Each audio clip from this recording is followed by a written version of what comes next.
Are you tired of being overcharged and forced into paying a monthly subscription for your Mac and Windows software? Well, if you are, currently we're having a 50% off discount on all the latest Mac and Windows software, such as AutoCAD, SolidWorks, Photoshop, Microsoft Office, and much more. Our 50% off discount will be ending soon. So be sure to text Ready to Buy, that's Ready to Buy, to the number on the screen. Starting pricing for low-end software, $100. And starting pricing for high-end software, $500. We aim to please, so expect 24/7 technical support, the latest premium software, instant software links delivered to your email, and PayPal's buyer's protection guarantee. So anyway, Run had when after things declined and rap started changing and Rakim and Big Daddy Kane and all of them started coming. And shit shifted from what Run and D was doing while they was fighting Profile Records to renew their contract. That's another story. Run kind of felt like he was becoming irrelevant, and it was bothering him, which is why I don't envy celebrities. The fame is very addictive, and when they fall off, you know what I mean? Like everybody don't adjust well, man. It's hard to go back to where you was once you've reached certain heights. And Run had reached the highest heights. You understand what I'm saying? So there's a Robert Tilton was a preacher that used to be on TV, and he would put his hand towards the TV and said, "Touch the screen and pray with me." And Run sent the dude $25,000. So Tilton, being the hustler that he is, they used to call him the Prophet, Profit, right? Not profit.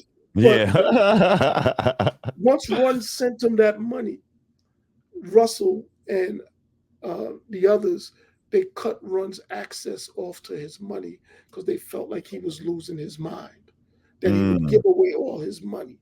You understand what I'm saying?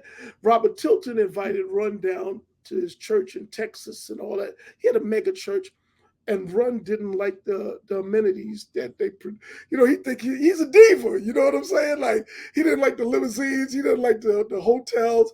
So he needed some money to upgrade, and he called me, and I sent him a couple $1,000. You know what I mean?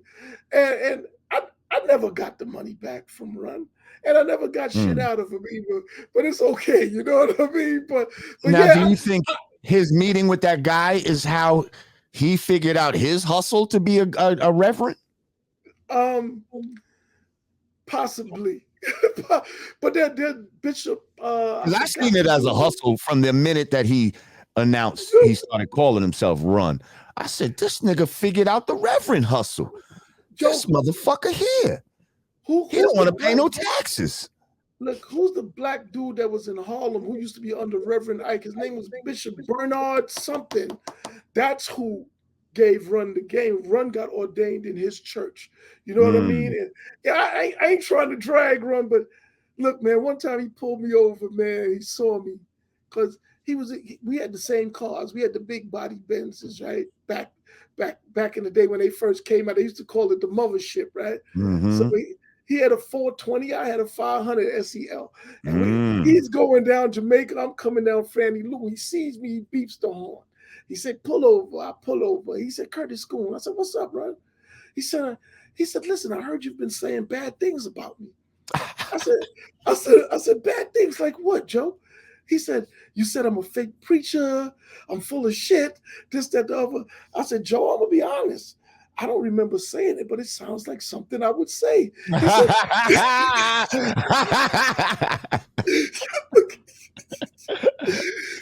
He said, why would you say that about me?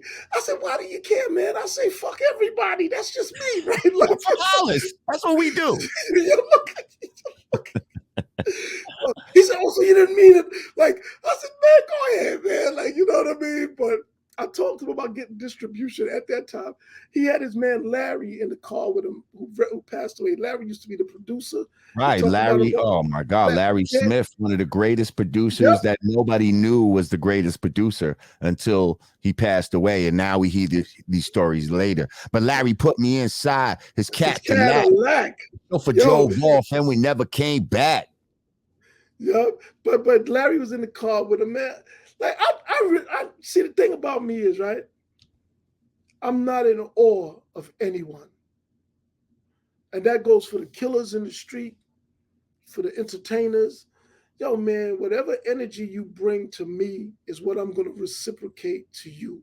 You understand what I'm saying? Like, yo, if you're trying to get over, if you're trying to flex, if you try, wherever, I'm gonna meet you where you are, man. So when dudes rock with me a certain way, yo, I'm gonna rock with them the same way, bro. You know what I mean? I think Run, because I Right. understood him since I known him as a kid. Sometimes he could be a little full of himself, but I'll tell you this though, I could never be anywhere and see anybody do anything to Run and not intervene. You got people like that you may not like their ways sometimes, but y'all got so much history that you just can't sit by and watch them go down. You know what I mean? And Right. that's where I am with Run. You know what I'm My, saying? my, Like, my brother right under me. A perfect you know, example. I used to whoop his ass every day. But goddamn it, you put your hands on him, we're going off, man. you I'm see what going I'm buck saying? nutty on you. Only I Yeah. could fucking hit him. Because I'm the oldest of, three brothers or And brother. Just the, because you the, seen me. the thing with Run was that the only thing I was disappointed is that he knew me and he knows me. And privately, he said he knew that I didn't do it. I just wish he would have said that publicly. Publicly. Yeah, that's the only Mm. of everything. That's what disappointed me the most, man. What about DMC? DMC is he got a different kind of personality. You see, he's not going to be the outspoken one. I wouldn't expect that from him. But Run was in the position that if he said it, it would have carried some weight, and he said it privately, but he wouldn't Right. say it publicly. You Mm. know, he wouldn't say it publicly, and I feel like, yo, man, because if Run was accused of something right now, I wouldn't hesitate to say, look, man, the guy I know, that don't sound like him. You got to show me some kind of evidence. This ain't making sense to me. You ain't got to say I'm innocent, because nobody knows what anybody do. But you know my Right. character, my dude. You know what I mean? And if something is not consistent with my character, you don't put yourself at risk for saying that. And he never even said that much. And and Right. and and, and again, with Jay's death, there was a lot going on at the time. Um, Edgar Bronfman was selling his shares in Universal to Vivendi, and Mm. he took the money from that and went and bought Atlantic in early 2003. Jay got killed in 2002. And I believe that Leo and Big D, whose son is now charged with it, with the Mm-hmm. killing, I think Big D told Leo it was me. Big D was telling everybody it was me. I didn't Mm. understand why. I didn't understand why at all. And by the way, this Big D is not Big D from Corona. Now, I don't know Big D from Corona, but I don't want to get him in no kind of situation that he got to explain, because I'm hearing he always has to clarify that he's not the same Big D. Well, I only know one Big D, and that's the Big D that used to work at Rush Management That's right. That with stole money from Lior King. and That's right. fucking Russell and all of that. And we used to, Big D Yep. was technically our manager. Like, he was in charge when we signed with Rush Management, when they were still on Elizabeth Street. That's right. Big D was basically in charge of us. He was in charge of Brand Nubian. You know what I mean? That's where I first met Run DMC at Elizabeth Street. I drank a 40 with DMC outside, and like you said, he was the coolest dude. This nigga was like, yo, Brand Nubian, y'all are the greatest group on the planet. I'm like, did DMC just say that he loves Brand? Like, I couldn't fucking believe it. Like, so I've known Big D for a long time, and not for nothing. I want to say like maybe 4 or 5 years back, I was in Atlanta with Buster, with an artist that we both were working with, and Big D was one of the bodyguards for Buster down there. And it was weird to me. I was like, first of all, I hadn't seen Big D in years, but now he was bodyguarding and shit. Like, yeah, it was weird. And he had a hammer on him. Look, Big D worked for the Queen's DA's office since the early 80s. Big D was a confidential informant. He'd been cooperating. When he worked at Rush on Elizabeth Street, he used to steal money from the artists. Big Daddy Kane brought a dude from Brooklyn named Infinite up there who knocked Big D out in the office, right? And that's how Big D lost his job with Rush Management. But Big D has always had ties to the police, the Queen's DA's office. And hindsight is 2020. I couldn't understand why D was pushing my name so hard. I thought it was just him being cool with Jay. And by the way, Jay knew about D taking the stand, working with the Queen's DAs. It was Jay who introduced D to Leo for D to be there in the first place. It wasn't Russell who recruited him. Jay brought D in. You understand what I'm saying? That was Jay, man. Big D was Jay's man. And that kind of like why I maintained a certain distance from Jay. I didn't have anything against him. I didn't like some of his decisions, some of the people that he associated with. It didn't go good with me, right? So anyway, I saw Leo crying outside the studio on TV with Chuck D when Jay got killed. And when Big D was pushing my name, I believe that Big D told Leo my name. There's no way that 6 witnesses, 6 people were present in the studio when someone got killed, and none of them were charged or forced to talk. And the reason why is because somebody influential, not Big D, told the police or the prosecutors, this is your guy right here. And I believe the motive for that was the deal that was going on with Vivendi and Universal. Leo didn't want to be boxed out because, of course, you know, when Edgar Bronfman bought Atlantic, Leo went right there with him and ran Atlantic. And now he runs YouTube.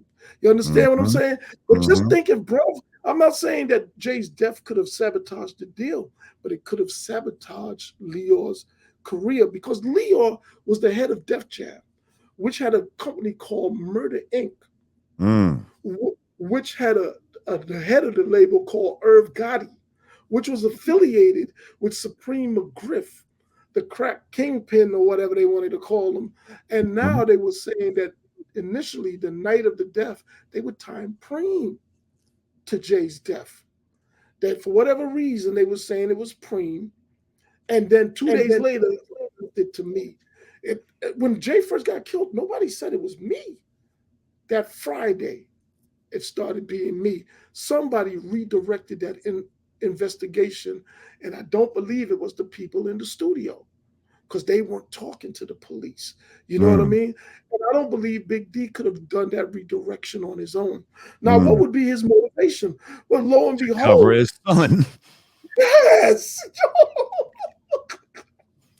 We got to get the heat off of you, son. I don't give a fuck who we put it on. Lo and behold, 18 years later, his son gets arrested, and it all starts making sense to me. Like, for me, it's like I'm in a movie. You understand what I'm saying? I'm looking at, because I'm like, yo, what the fuck made them go at me so hard? Like, yo, like the shit didn't seem right. It didn't sit well with me. It caused me a lot of stress. It caused me to leave New York because I understood that the police would pick me up on other charges, fake charges, and put me on ice while they try to get people to testify. I know how the game works. I've been on trial. I got case law, Curtis Scoon versus the state of New York. People use my case to get out of trouble. I know the game. I've been through the ring of lineups, grand juries, all of that prior to any of this happening. So I understood how law enforcement worked. Their primary objective isn't to solve crimes, solve cases, it's to close cases. And a lot of times we make it easy for them to close the cases on us because we have a checkered past. So that alone, which is why anytime anything happened to any black man, they start looking for his criminal history. Even with George Floyd, they start talking about all the shit that happened prior to him getting choked out, his brushes with the law. That is the main tactic that is used against black men. They count on us having brushes with the law, and they use that to undermine our humanity or undermine our credibility all the time. So I got out of New York to avoid that, but I waited. I had to go. They wanted to talk to me. They called me a person of interest in the newspaper. And it was surreal because I was walking around and we had newsstands back then. There wasn't too many people online reading the news like they do now. And I would see my name on the front page of the damn paper. One headline said, "It looks like a hit."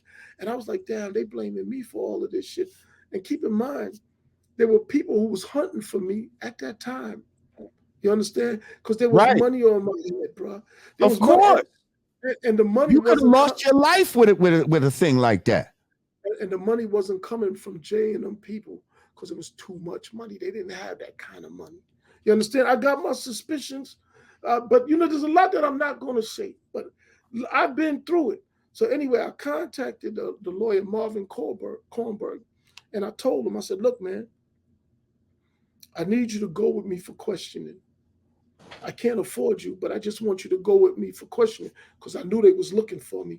And I didn't want them to pick me up without me having a lawyer because then they could say that, I confessed, I said this, I said that.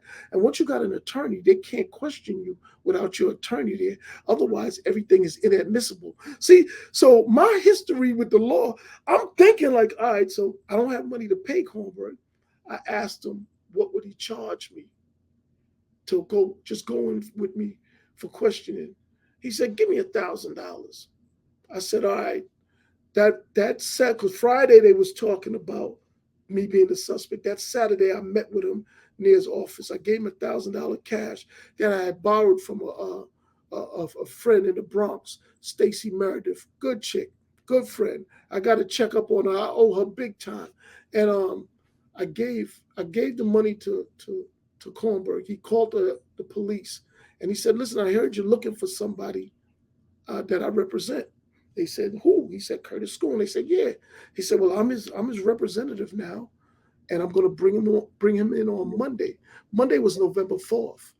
He said, "If you pick him up before then, you can't question him or anything." He did this call in front of me, and he told me, he said, "Look, man, don't make me look like a jerk. All right, meet me at my office on Monday." I said, "All right." I wake up Monday morning and the media is all outside the precinct because somebody in the precinct had tipped the media off that I was coming in. Wait, was it that precinct in Manhattan? No, it was 103rd precinct in Queens. Okay, right? Okay, gotcha. And the precinct that was a block away from where Jay's studio was. Anyway, I'm looking at the shit on TV. I'm in Brooklyn at the time. I was with my girl and I'm doing some push-ups. And I'm like, damn, I already know that when I go in, they're going to keep me, right? They're not going to let me walk out of there. Because one, I don't know nothing. So I put on 2 pairs of socks, 2 pairs of underwear. And I'm getting ready to start my time. I'm taking extra. You're start jailing. Yes, I'm ready to start jailing. Correct. You understand what I'm saying? And yo, man, the shit weighed so heavily on me, man. The chick that I was with at the time, she asked me if I wanted to hit before I go. I was like, nah, I'm good, man. And think about it. Who thinks about sex when you might be gone for the rest of your goddamn life? You understand what I'm saying? I'm just like, a lot of people. You're like, man, I need to get me one more nut before I might not nut for a while. I better do this. My mind was not on it. So anyway, we got to the office and he told me, he said, look, man, we're not going in. I was like, why? I'm all suited up and ready to go. He tell me we not going. I'm questioning him. He said, did you see the TV this morning? I said, yeah. He said, I don't want to walk you in there and somebody see you on TV and say they saw you outside the studio that night, because now they'll know what you look like. He called the police and he told them he wasn't bringing me in. And he said, if you want him, you're going to have to charge him. We sat there for about an hour. They called back and they said he can go. And Jamar, I've been gone ever since. They said I could go because they never had anything.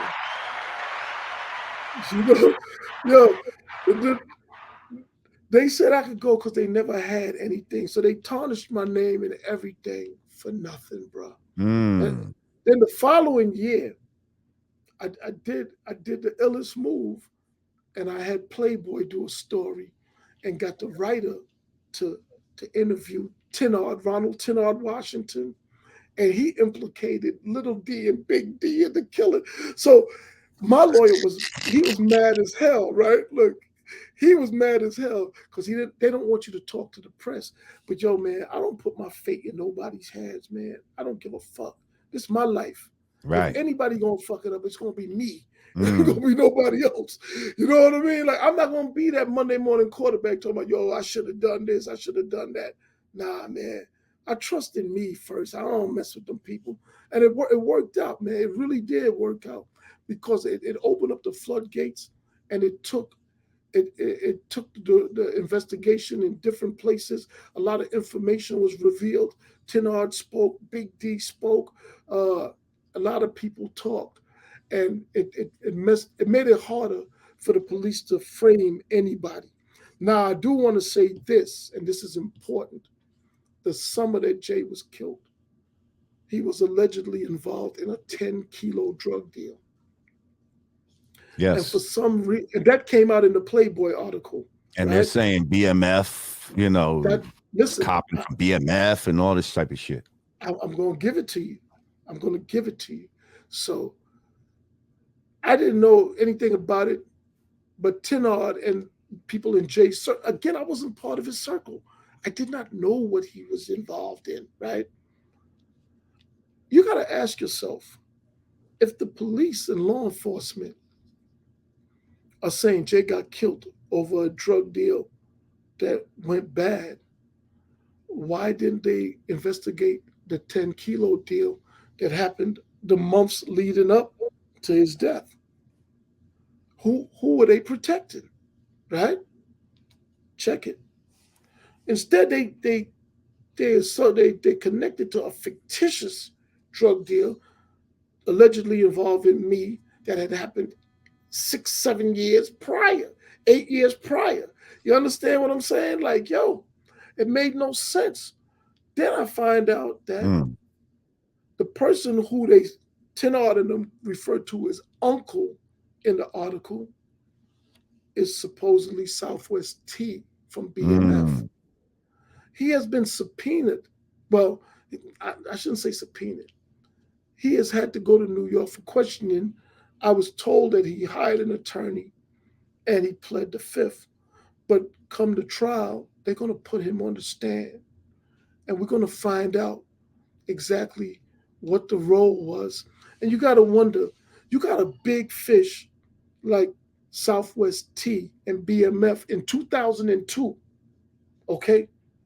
Not 2023, in 2002. Why are they worrying about little old me? If you law enforcement, oh man, that's a big ass trophy piece to go on your mantle. You understand what I'm saying? Why are you worrying about me? I was struggling. I had to borrow $1,000 to pay the lawyer. I had nothing. And there's a 10-kilo deal. So when Tennard and the others brought that to light in the Playboy article, it created so many different scenarios. That's why the case kind of stayed the way it was. And the Queens DA gave Tennard a deal. And he ended up doing 7 years, but the feds went and got him before his time was up. They gave him a deal on information that he provided, and they never moved on the information. There's a lot going on with this case. I don't really know where it's going, where it's coming from, but I'm just waiting because somebody owes me, and I plan to get it. And I don't care. I don't care who it is.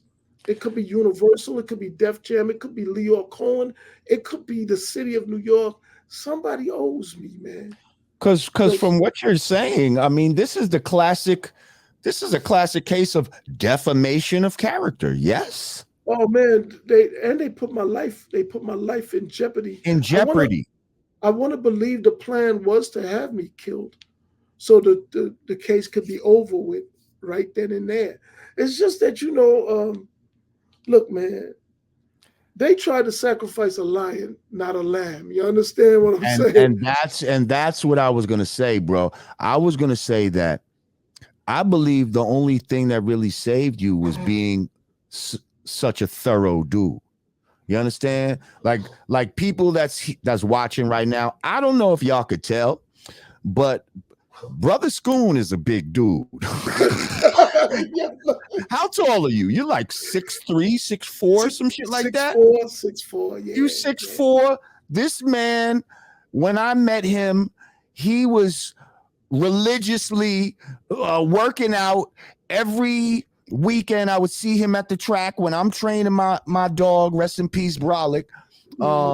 When I was training my dog, he would be out there religiously working out, running and sprinting. And he just seemed like the type that had that inner drive to, you know what I mean? Like a person that's on his own self-discipline. You seem like a self-discipline type of dude. Very much so. No drugs, no Right. nightlife.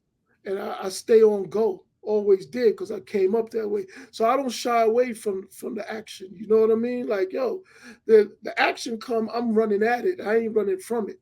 And I keep myself mentally and physically prepared to execute in that manner. So yeah, they did pick the wrong person. And on top of that, man, I'm a thinker too, bro. Ain't nothing slow about me. The size is one thing, but my most powerful weapon is right up here. You know what I mean? Like, yeah, for sure. So in any event, man, yeah, somebody got to answer for that, man. They got to answer for that. And I'm waiting. I'm waiting to see how the case go. I want to figure out who is really. I have a lot of theories, but I don't have any proof. Let me read this article real quick and bring the people up to speed. So a third person charged in the 2002 killing of hip-hop pioneer Jam Master Jay. This is as reported by NBC News. Third person has been indicted in the killing of Run DMC DJ Jam Master Jay, more than 2 decades after he was found fatally shot in his New York studio, and nearly 3 years after 2 men were charged in the crime, officials said Tuesday. Jay Bryant, 49, was charged with the murder of Jam Master Jay, whose real name was Jason Mizell, while engaged in narcotics trafficking, according to a superseding indictment filed in federal court in New York's Eastern District. Bryant, who also faces a firearms charge, is being held on unrelated federal drug charges is expected to be arraigned later, a spokesperson for the prosecutor's office said. In a detention memo, the prosecutor's office said Bryant was observed entering the DJ's Queens recording studio immediately before the shooting on October 20th, 2002. A piece of clothing left at the scene contained his DNA, according to the memo.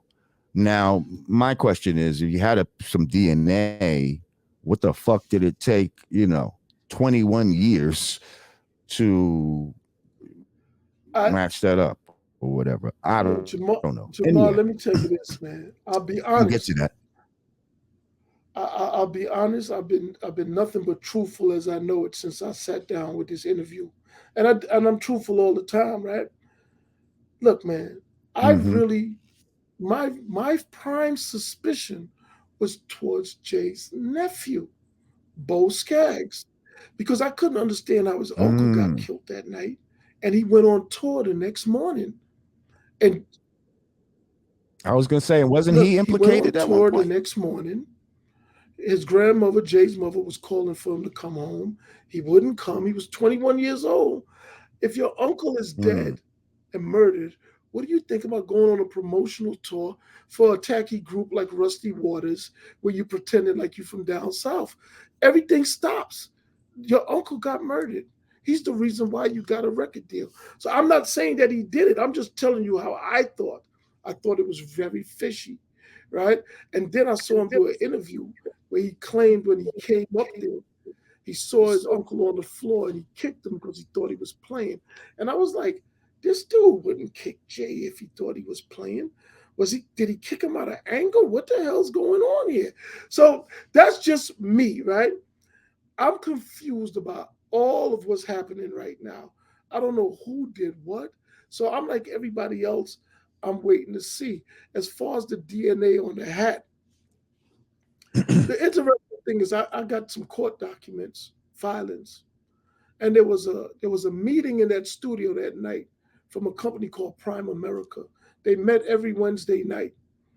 You had to be buzzed into that building. The lady from Prime America, I think her name was Tanya Edwards, she saw the girl from JMJ Studios, Lydia High, Randy Allen's sister, let someone in with braids. They looked to be in their mid-20s. The lady claims she heard some shots and saw that one person run back out the studio and exit the building. So the eyewitness at the time, now she says she is so long she don't remember what the person looked like. But the eyewitness only saw one person go in and one person go out. No, but I don't know what's going on with this case, to be honest with you, bro. All I know is it ain't got nothing to do with me, and it never did.